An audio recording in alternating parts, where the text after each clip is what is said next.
Bonjour, un article consacré à l'univers Star Wars aujourd'hui. Après avoir évoqué il y a quelque temps de cela la mystérieuse Capitaine Phasma, j'ai eu envie aujourd'hui de passer à un personnage autrement plus ancien et dès lors autrement mieux connu, le légendaire Lando Calrissian. Dès lors, cet article aura forcément une approche différente car je ne saurais vous en apprendre beaucoup quant à ce personnage aux nombreuses aventures. Si j'ai choisi d'en traiter aujourd'hui, c'est parce que l'actualité BD française m'y incite. En effet, est paru tout récemment chez Panini Lando qui tout double, qui est la deuxième mini-série Marvel consacrée au personnage de Lando, un cas pour l'heure unique. Et j'ai supposé que cela valait bien le coup d'en parler, et tant qu'à faire de remonter également à la première mini-série, en français Lando le casse du siècle. D'autant que, sans vraie surprise pour le coup, ces deux mini-séries mettent en scène le personnage à deux moments bien différents de sa vie. En fait, là où le casse du siècle se situe quelque part entre un nouvel espoir et l'Empire contre-attaque, qui tout double se situe immédiatement avant Solo. Et ce sont deux Lando passablement différents. Le premier, bien sûr, l'original, était incarné à l'écran par Billy Dee Williams. Apparu dans l'Empire contre-attaque, il était toujours de la partie dans le Retour du Jedi, même si dans les deux cas, il ne prenait pas forcément beaucoup de temps de présence à l'écran. Ceci dit, son rôle était tout de même déterminant à chaque fois. A noter, on avance que Billy Dee Williams reprendra le rôle de Lando Calrissian dans l'épisode 9, annoncé pour décembre 2019. Cela ferait de Lando, dont le sort après le retour du Jedi était du coup un peu mystérieux, un de ces personnages de la licence que l'on suit sur 3 générations, et les autres lui sont liés puisqu'il s'agit de Han Solo et de Chewbacca, avec 3 états différents du Faucon Millennium, qui est bien initialement le Faucon de Lando. Mais pour l'heure, nous n'en sommes pas là, et seule la génération antérieure du personnage nous est accessible, depuis le film Solo, dans lequel Lando est incarné avec un certain magnétisme par Donald Glover aka Childish Gambino. Et les deux mini-séries traitent donc chacune d'une génération différente. Lando apparaît à plusieurs reprises dans les cartes de X-Wing. Tout d'abord, on le trouve 3 fois en tant que pilote. Initialement, il était un des pilotes nommés du cargo léger YT-1300 modifié, soit l'avatar rebelle du Faucon Millennium. Depuis, et forcément, nous l'avons également découvert comme pilote du cargo léger YT-1300 personnalisé, soit l'avatar Rakai du Faucon Millennium, antérieur au précédent et directement issu du film Solo.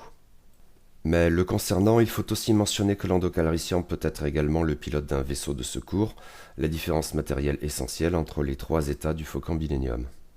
Opportunité qui lui est conférée par le titre Faucon Millennium de Lando. Plus exactement, on peut jouer le vaisseau de secours sans, c'est seulement la possibilité de l'arrimage qui est ici prise en compte. Je ne vais pas rentrer dans les détails, j'avais comparé les différentes versions du YT-1300 dans mon article sur le kit de conversion de la résistance, même si je suppose que mes idées sur la question ont pu pas mal changer depuis, même si c'est assez récent. Mais justement, j'envisage de revenir plus en détail sur tout cela au travers d'une chronique de l'extension Faucon Millennium de Lando, même si en tant que joueur impérial, je risque de passer à côté de pas mal de choses. Bon, on verra bien.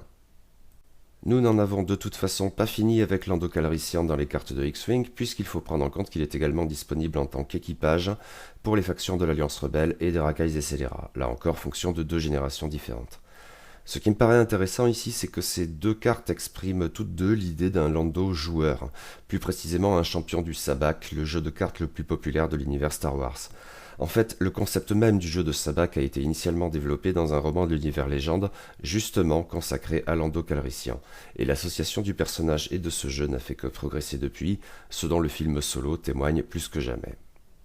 Ceci étant, le jeu X-Wing peut faire allusion au Sabak en dehors du seul personnage de Lando Calrissian, que l'on pense notamment au pilote de TIE Striker connu sous le pseudonyme de Pure Sabak, soit la main ultime de ce jeu. Seulement, avec Lando, cet attrait pour le Sabak se traduit en jeu par des effets assez, ludiques, misant sur le pari et la chance. L'équipage rebelle reprend ici pour partie son ancêtre en V1, mais tout de même en le rendant un peu moins aléatoire et donc un peu moins risqué, ou pris en sens inverse, les probabilités que cette action s'avère profitable sont désormais bien plus élevées. C'est que Lando est un maître dans sa partie et donc un tricheur expert, même si lors d'une mémorable partie, il a bel et bien perdu le Faucon Millennium au profit d'un certain Han Solo. L'équipage Lando dans la faction des Rakai et Scélera joue plus classiquement sur le principe de la relance. La dimension joueuse demeure, mais sur un mode plus orthodoxe. A noter, Lando pilote Rakai, aussi bien du YT-1300 que du vaisseau de secours, dispose d'une autre option de relance, proche dans l'esprit mais reposant sur une mécanique différente. Et là, une question se pose, j'imagine. Si Billy Dee Williams revient bien dans l'épisode 9, cela se traduira-t-il dans X-Wing par un Lando de la Résistance, pilote, équipage ou peut-être artilleur? Mais quelle est la marge de manœuvre de FFG en l'espèce? Si Lando est d'une manière ou d'une autre toujours associé au Faucon Millennium, cela peut s'avérer problématique, et l'idée étant en principe de ne pas intégrer dans les extensions à venir reprenant le contenu V1 des cartes absentes des kits de conversion, en l'espèce celui de la Résistance, dans lequel figure déjà le YT-1300 récupéré. Je suppose que des biais sont envisageables, mais honnêtement je ne me sens pas de spéculer davantage, mais je crois que la question devait être posée. Voyons maintenant ce que les deux mini-séries ont à nous apprendre concernant Lando, en ayant toujours en tête, aussi souvent que possible du moins, d'établir des passerelles avec le jeu X-Wing. Je vais commencer par examiner le casse du siècle en privilégiant l'ordre de parution plutôt que la chronologie interne de la saga. Lando, le casse du siècle, est donc une des premières mini-séries de la licence canonique Star Wars chez Marvel. En 2015, l'éditeur avait en effet choisi, outre les séries régulières Star Wars et Dark Vador, de consacrer des mini-séries, généralement constituées de 5 épisodes, autour de personnages majeurs de la saga, ce qui n'excluait pas à la même époque d'autres mini-séries avec une approche différente, comme Les Ruines de l'Empire. La qualité de ces mini-séries était à vrai dire très variable. Je n'ai pas lu Obi-Wan et Anakin, mais le reste s'étageait entre le plutôt bon, Princesse Leia, le correct, Chewbacca, le plutôt mauvais, Han Solo, surtout en raison d'un scénario affligeant, le dessin étant cependant irréprochable, et le très mauvais, Mace Windu, mini-série bavarde et moche, ambitieuse mais vraiment pas du tout à la hauteur, et finalement plus agaçante qu'autre chose. Et Lando alors?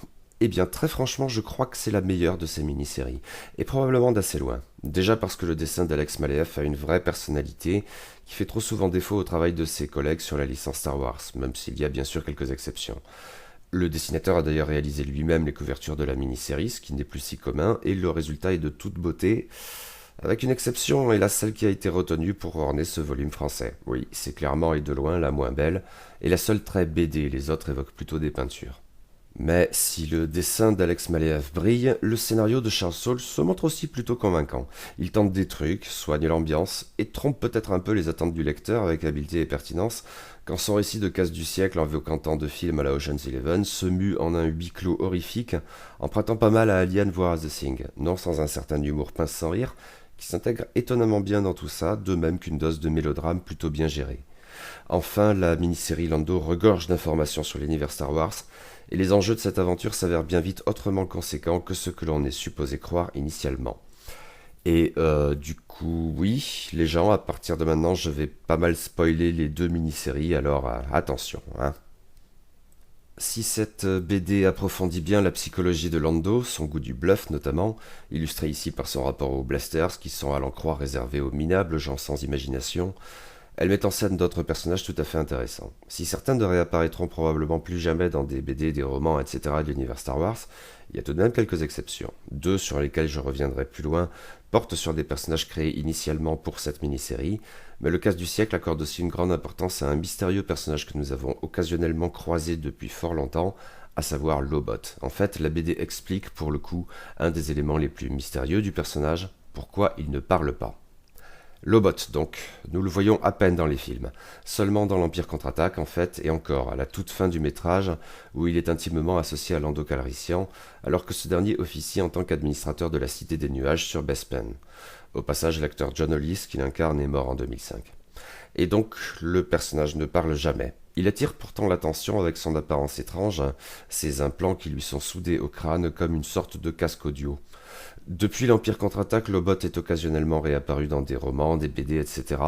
Mais, sauf erreur, la mini-série Lando est à cet égard sa seule apparition dans l'univers canonique décrété par Disney acquérant la licence Star Wars en 2012. Certains points antérieurement définis semblent toutefois demeurer valides. Par exemple, Lobot serait en fait natif de Bespin, et surtout ce serait l'Empire qui lui aurait conféré ses implants, ceci afin d'en faire un ordinateur humain, une sorte de mentat dans Dune au fond, tout spécialement compétent pour effectuer des calculs de probabilité à une vitesse inouïe, encore que la saga Star Wars nous montre régulièrement le pourtant très timoré C3PO faire ce genre de choses. Et pour le coup, dans une optique militaire, Lobot n'a rien d'un guerrier, mais définit des stratégies et coordonne les troupes, outre qu'il peut se connecter à des réseaux informatiques complexes à distance, etc. Mais nous savons aussi, sans forcément être bien certains des circonstances, que Lobot a fini par lâcher l'Empire en s'associant au contrebandier Lando Calrissian. La BD qui se situe donc entre Un Nouvel Espoir et l'Empire contre-attaque, mais elle est probablement plus proche du premier que du second dans la mesure où Lando n'est pas encore l'administrateur de la Cité des Nuages, ce qu'il semble être depuis quelque temps quand il apparaît dans l'épisode 5. La BD donc nous présente en tout cas les deux personnages comme étant de vieux amis, même si le bot est un peu aigri, ou peut-être surtout mélancolique, sceptique au regard des ambitions démesurées de Lando, convaincu de ce que le contrebandier joue pour perdre, mais certainement pas du genre à laisser tomber un ami. Et oui, Lobot parle, c'est ainsi que nous savons tout cela. Seulement voilà, les implants de Lobot sont à la fois sa force et sa malédiction, car ils ont une fâcheuse tendance à vouloir prendre le contrôle. Lobot doit se surveiller constamment pour que cela ne se produise pas. Hélas, dans le casse du siècle, il est bientôt salement blessé, un état qui ne lui permet pas de conserver le contrôle. Les soins d'urgence dans une cuve à Bacta auraient pu le sauver, mais la nécessité de quitter le vaisseau volé sur le point de s'autodétruire les interrompt précocement, et le bot fait le choix de laisser les implants prendre le contrôle, car c'est alors le seul moyen de sauver ses amis, tout spécialement Lando donc, mais aussi Shanat Shah, j'y reviendrai. Il sacrifie donc sa conscience, son humanité d'une certaine manière, et c'est pourquoi le Lobot de l'Empire contre-attaque n'a plus grand-chose d'humain, l'ordinateur a déjà emporté la partie. Lando ne reste pas moins attaché à son vieil ami et honore son ultime sacrifice. En fait, il l'honore d'autant plus que Lobot, au moment de laisser ses implants prendre définitivement le contrôle, a un dernier message pour Lando. Il vaut mieux que ça. Un personnage doté d'un tel charisme, si malin, si compétent, devrait mettre ses aptitudes au service d'une cause plutôt que de lui-même. Et à terme, c'est bien ce qui se produira, Lando rejoignant l'Alliance rebelle, sous le coup du remords d'avoir trahi Han Solo. Lobot, l'ordinateur humain, est au fond, même si, paradoxalement, de prime abord, celui qui a enseigné aux meilleurs contrebandiers de la galaxie la valeur de l'amitié et celle de l'idéal. Et là, je ne peux m'empêcher de remarquer que Lobot n'apparaît nulle part dans le jeu X-Wing. Cette BD m'incite pourtant plus que jamais à penser que le personnage a du potentiel, y compris ludique. Quoi qu'il en soit, au début de la BD, Lando, qui joue un jeu dangereux avec la Moff Saria, est perclus de dettes et contraint plus ou moins d'accepter une mission qui devrait permettre d'en effacer la plupart. Il s'agit simplement de s'emparer d'un yacht spatial appartenant à un riche impérial anonyme. Le vaisseau de plaisance est en cours de réparation sur un chantier orbital proche. Lando monte sa petite équipe et s'empare sans coup férir du luxueux vaisseau. Une mauvaise idée ? Il faut croire. Il est aussitôt assailli par 3 destroyers stellaires, rien que ça. Lesquels emploient des armes particulières et notamment des mines à gravité. On peut douter cependant que ces mines inédites intègrent un jour le jeu X-Wing car leur objet est avant tout d'empêcher les vaisseaux affectés de passer dans l'hyperespace, ce qui n'aurait pas vraiment d'impact ludique. En revanche, les destroyers font usage de rayons tracteurs et Lando y échappe en recourant à une manœuvre particulièrement rocambolesque. Le pilote habile fait en sorte que les rayons tracteurs de deux destroyers se verrouillent l'un l'autre. Après quoi, Lando, n'ayant plus à craindre les mines à gravité, peut passer dans l'hyperespace. Bon, vous vous en doutez, hein, le riche impérial propriétaire de ce yacht répondant au nom d'Imperialis n'est autre que l'empereur Palpatine lui-même, qui n'apprécie pas vraiment que l'on s'empare de ses biens. Ceci d'autant plus à vrai dire que l'Imperialis abrite son impressionnante collection d'artefacts Sith. Lando et ses compagnons sont ainsi amenés à entrevoir la véritable nature de l'empereur. Mais de manière plus pressante, ils ont surtout à composer avec la corruption suintante de ces reliques maléfiques qui les retournent les uns contre les autres. Bref, ils comprennent bien vite, mais un peu trop tard, qu'ils ont fait une putain de boulette et qu'ils sont dans la merde de Banta jusqu'au cou. Et c'est ici qu'intervient un nouveau personnage de premier plan, cette fois créé spécialement par Charles Soule et Alex Maleev pour cette mini-série, mais réapparu depuis plusieurs fois dans d'autres séries, en lien avec Dark Vador et de manière moins marquée avec le Docteur Aphra. Le personnage est pour l'heure absent d'X-Wing, mais sait-on jamais. En même temps, la situation du Docteur Aphra, justement, témoigne probablement de ce que le développement d'un personnage dans la licence Star Wars n'est en rien une garantie qu'il apparaisse un jour ou l'autre dans X-Wing. Et dans le cas de l'archéologue, je le regrette tout particulièrement, d'autant qu'elle pourrait faire un entre-deux appréciable, mi-racaille, mi-impérial, dans la lignée des droïdes psychopathes 000 et BT1 qui lui sont intimement associés. Mais revenons au casse du siècle. Le personnage dont je parlais s'appelle Shanat Shah, et il s'agit d'une chasseuse de primes impitoyable, ce dont témoignent ses premières apparitions dans la BD, pas dépourvue d'une sorte d'humour à froid en même temps. Et elle accomplit régulièrement des missions pour Palpatine en personne. En fait, dans l'affaire très sensible du vol de l'Imperialis, l'empereur préfère recourir à ses services plutôt qu'à ceux de sa flotte impériale, parce qu'il est crucial que l'on ne découvre pas son goût pour les choses Sith. Shanat Shah a donc pour tâche de reprendre le vaisseau voleur, mais les instructions de Palpatine stipulent que si l'affaire traîne trop, elle ne devra pas hésiter à détruire l'Imperialis plutôt que de courir le risque de le voir tomber entre les mains d'individus plus dangereux pour l'Empire que les crétins de voyous qui s'en sont emparés sans savoir dans quoi ils s'engageaient. Nous voyons tout d'abord Shanat Shak en armure et elle a une dégaine assez mandalorienne. À vrai dire, elle fait beaucoup penser au légendaire Boba Fett, dont elle aurait remplacé le jetpack par des bottes à répulsion. Dans les premières planches qui lui sont consacrées, cela lui confère quelque chose d'un super-héros un peu kitsch, délibérément je suppose, mais ceci seulement pour ce qui est du visuel. La chasseuse de primes n'est pas exactement étouffée par la morale. Pourtant elle se montrera dans la suite de la BD sous un autre jour, retirant alors son casque et révélant une femme noire musculeuse. C'est que Shanat Shah, si elle n'a initialement aucune idée de l'identité des voleurs de l'impérialisme, se retrouve confrontée à un dilemme quand elle découvre qu'il s'agit de Lando et Lobot. Les personnages se connaissaient avant cela, et plusieurs éléments laissent entendre une liaison passée et encore un peu douloureuse entre la chasseuse de primes et l'ordinateur humain. Elle fera finalement le choix de sauver ses amis, contrevenant ainsi aux instructions de Palpatine himself, et il lui faudra sans doute le payer un jour. Mais revenons un peu en arrière car un certain nombre d'autres éléments associés à Shanat Shah figurent cette fois dans le jeu X-Wing, ou plus exactement le feront très bientôt avec la vague 3. En effet, afin de lui permettre d'accomplir au mieux sa mission, Palpatine confie à Shanat Shah un vaisseau spatial sortant de l'ordinaire, un de ses propres appareils. Il s'agit du Cimeterre, et c'est clairement un infiltrateur Sith. En fait, un article tout récent de FFG a révélé pas mal de choses concernant le contenu de cette future extension associée à la nouvelle faction des séparatistes, parmi lesquels un titre Cimeterre, jouant sur l'occultation et le brouillage. Mais cela va au-delà. Si ce vaisseau avait pu être associé à d'autres personnages longtemps auparavant, en tête Maul, la mini-série Lando le casse du siècle en introduit un nouveau, spécialement créé pour l'occasion, le droïde O66, qui est en quelque sorte l'intendant du Cimeterre. Shanat Shah et O66 très vite se cherchent des poux, un peu gratuitement à vrai dire, mais cela produit des scènes assez drôles en même temps que la psychologie des deux personnages, oui, celle du droïde aussi, s'en retrouve approfondie.